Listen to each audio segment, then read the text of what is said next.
सब्जियों की एक बड़ी सी टोकरी में सब खुश थे। गाजर, बैंगन, टमाटर, कद्दू सब हंस रहे थे, खेल रहे थे।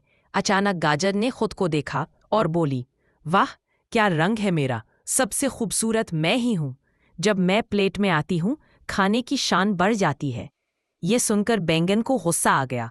वो बोला, खबरदार गाजर, मैं सालन का बादशाह हूँ, मेरे बगैर सालन अधूरा होता है। दोनों में बहस बढ़ गई।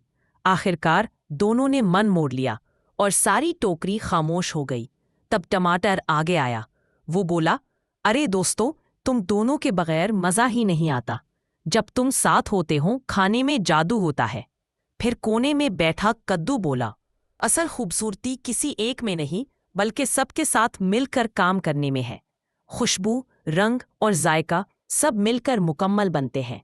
गाजर और बैंगन ने एक दूसरे को देखा, मुस्कुराए और कहा, चलो आज से हम साथ होंगे। हर किसी की अपनी खूबी होती है और असल हुस्न इत्तेहाद में होता है।